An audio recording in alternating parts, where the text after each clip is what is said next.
구독자 여러분, 안녕하세요. 큰일 났습니다. 위안화 환율이 심리적 저지선으로 여겨지던 달러당 7위안을 돌파했습니다. 이게 왜 큰일일까요? 그 전에 여러분과 저 사이에 용어부터 통일하겠습니다.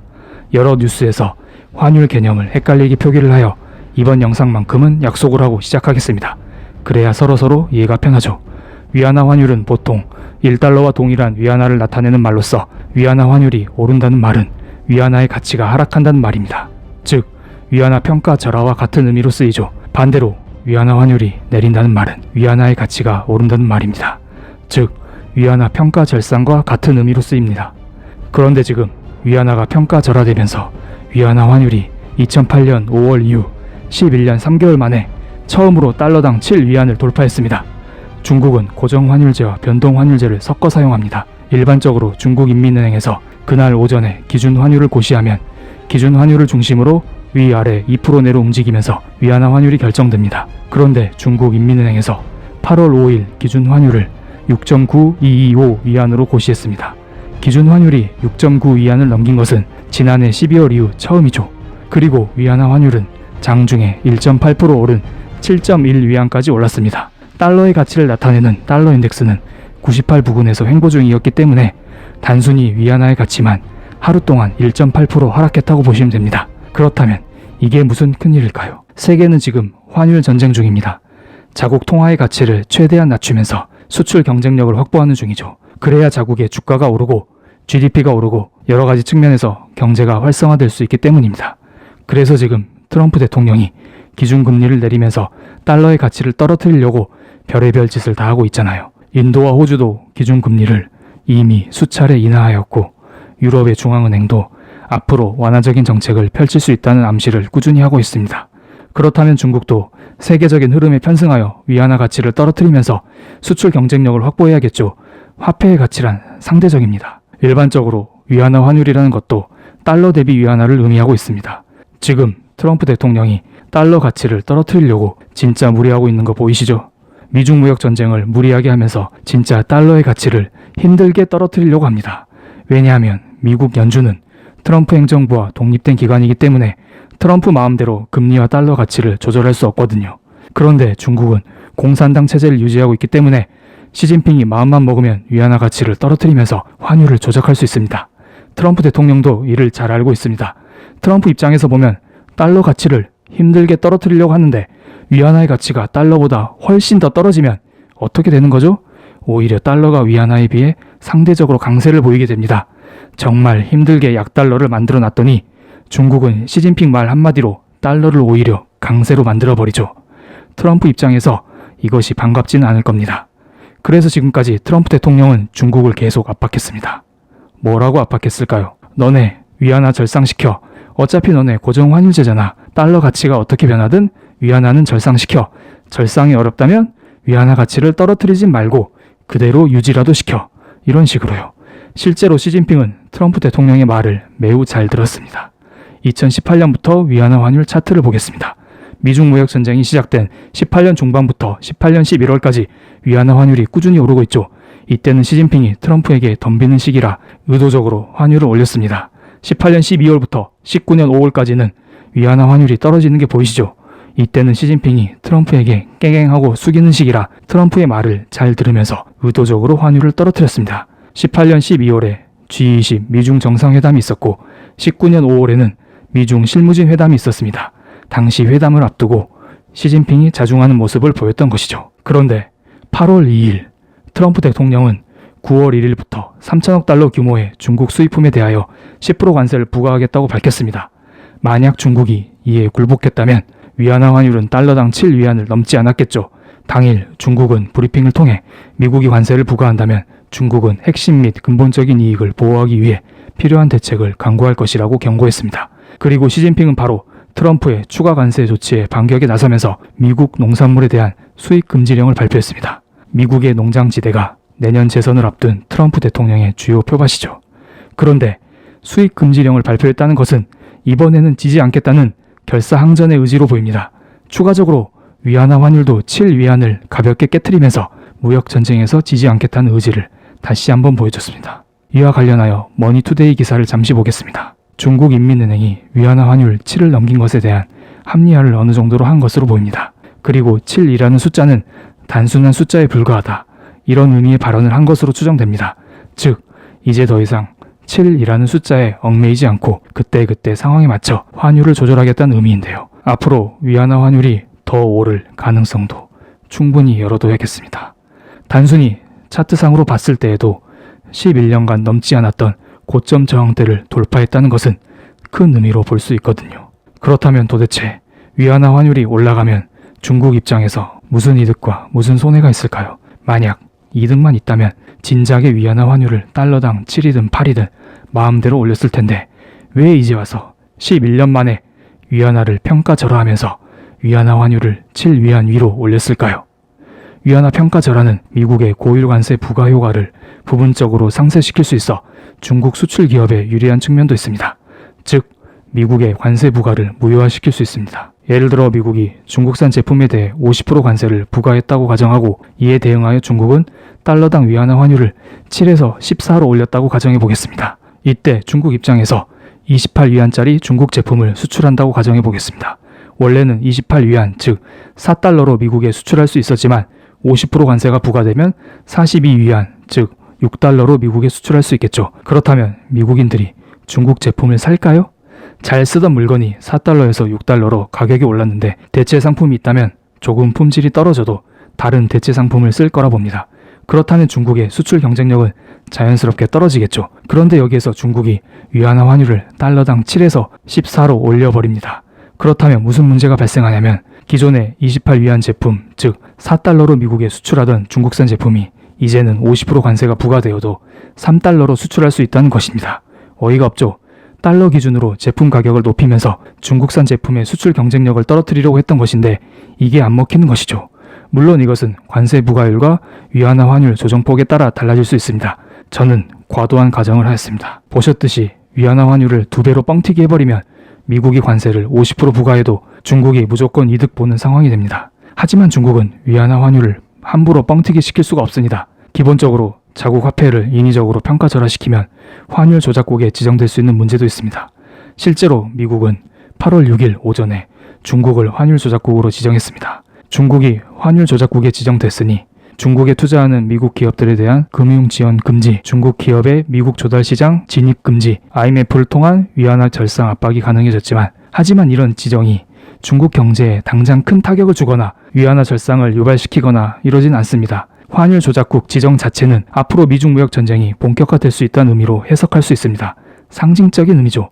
그렇다면 앞으로 위안화 약세가 지속될 것이고 이와 연동되어 원화의 약세도 이어질 거라 봅니다. 하지만 이런 단기적인 악재보다 위안화 약세가 지속되면 중국발 경제 위기가 올 수도 있다고 봅니다. 기본적으로 위안화 가치가 떨어지면 크게 2가지 손해가 발생합니다. 첫 번째, 외국인 자본 유출 가능성이 커집니다. 위안화 가치가 떨어지면 외국인 입장에서 환차손을 볼 가능성이 크기 때문에 본국으로 돌아갈 가능성이 커집니다. 게다가 위안화 가치 하락은 미중 무역 전쟁이 격화되고 있음을 의미하기 때문에 외국인의 이탈을 불러오겠죠. 외국인들은 신흥국에 투자할 때 환차익을 가장 큰 우선순위로 여깁니다. 이번 한국 증시를 예로 들면 일본의 반도체 소재 수출 규제에도 불구하고 7월 한 달 내내 외국인들은 한국 증시를 싹쓸이 했었는데요. 트럼프 대통령의 대중관세 발언이 터지자마자 8월 2일, 5일 이틀 만에 원달러 환율이 급등하면서 외국인이 7천억 순매도로 돌아섰죠. 그만큼 외국인들은 미중무역 전쟁 자체를 큰 악재로 인식하고 있고 이로 인한 위안화 가치 하락으로 인하여 환차익을 얼마 못 볼 게 뻔하기 때문에 미리미리 중국, 한국 같은 신흥국에서 돈을 빼는 것입니다. 만약에 위안화 환율이 계속해서 오르고 덩달아 외환 보유고마저 감소하는 상황이 발생하면 중국 자본시장에서 달러가 급격히 이탈할 수 있는 상황이 충분히 연출될 수 있다고 봅니다. 하지만 자본 유출과 연결지어 더 큰 문제는 바로 여기 있습니다. 위안화 가치가 떨어지면 중국은 큰 경제 위기를 겪을 수 있습니다. 이번에도 예시를 들어보겠습니다. 어떤 중국 기업이 미국으로부터 연 10% 이자로 1,000억 달러의 대출을 받았다고 칠게요. 여기에서 대출이라기보다는 보통 채권을 의미하겠죠? 편하게 대출이라고 하겠습니다. 그렇다면 중국 기업은 1년의 이자로 100억 달러를 미국에 지불해야겠죠. 만약에 1달러에 7위안이면 100억 달러의 이자는 700억 위안이 됩니다. 하지만 중국이 위안화를 인위적으로 절하시켜 1달러에 14위안이 되면 100억 달러의 이자는 1,400억 위안이 됩니다. 위안화 평가 절하 비율에 맞춰서 중국 기업이 부담해야 할 이자는 점점 늘어나게 됩니다. 그런데 여기에서 경기가 좋거나 중국 기업이 잘 나가면 큰 문제가 되지 않습니다. 그깟 이자 내버리면 되잖아요. 그런데 위안화가 평가 절하되고 있다는 사실 자체가 중국 경기가 매우 좋지 않다는 의미죠. 지난 영상에서도 말씀드렸듯이 자국의 경제가 좋지 않으면 금리를 내리고 자국 화폐의 가치가 떨어진다고 말씀드렸죠. 중국의 경기 자체가 좋지 않다는 것은 당연히 개별 기업들의 상황도 좋지 않다는 의미죠. 그렇다는 것은 위안화 평가 절하, 즉 대출이자 부담의 증가가 기업 입장에 크게 다가올 수 있다는 것입니다. 물론 이 와중에 튼실한 기업은 문제가 없을 거라 봅니다. 19년 7월 월스트리트 저널에서 중국 대기업들의 부채 위기가 심화되고 있다는 보도를 했습니다. 그러면서 중국의 민생투자그룹은 8월 2일에 만기가 도래하는 3년짜리 채권의 원금과 이자를 모두 갚지 못하게 됐다고 하였죠. 위안화 환율이 오르면 민생투자그룹 같은 회사가 점점 늘어날 것으로 보입니다. 만약에 대기업들의 디폴트 위험이 발생하면 중국 정부에 공적 자금이 투입되면서 긴급 수혈을 하겠죠. 하지만 이런 기업들이 하나 둘씩 늘어나면 중국 정부에서도 막는데 한계가 발생할 거라 봅니다. 중국은 지금 외줄타기를 하는 중입니다. 세계적인 환율 전쟁 속에서 울며 겨자 먹기로 위안화 환율을 7위안 위로 올렸습니다. 과연 자본 유출과 기업의 디폴트 위험을 얼마나 견딜 수 있을지 그게 관건입니다. 이런 위안화 환율이 오르면 한국의 원달러 환율은 어떻게 변할까요? 하나투자증권에서 나온 보고서에 따르면 위안화 환율과 원화 환율의 상관계수는 0.82라고 합니다. 엄청 큰 연관성이 있다는 것이죠. 시기에 따라서 서로 달리 움직이는 경우도 있었지만 최근 들어 연관성이 부쩍 커졌습니다. 이를 보여주듯 8월 5일 위안화 환율이 마의 벽인 7을 돌파하자 원달러 환율 역시 따라서 마의 벽인 1,200원을 돌파했습니다. 지금 중국은 자본 유출과 디폴트 위험 모든 것을 각오하고 위안화 환율을 7 위로 올렸습니다. 중국 정부 입장에서 8월 5일 분명히 보유하고 있는 달러를 매도하면서 7위안 아래로 위안화 환율을 진정시킬 수 있었음에도 불구하고 그냥 둔 것 같습니다.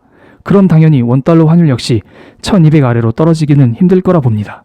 앞으로 원달러 환율의 흐름을 예측하려면 위안화 환율을 주목해야겠죠. 여기에서 저의 생각을 말해보겠습니다. 8월 1일 파월 의장은 0.25% 기준금리 인하를 발표했지만 그는 이번 금리 인하는 중장기 금리 인하 사이클의 시작은 아니다 라고 밝히면서 금리 인하가 이번 한 번에 그칠 수 있다는 것을 암시했습니다.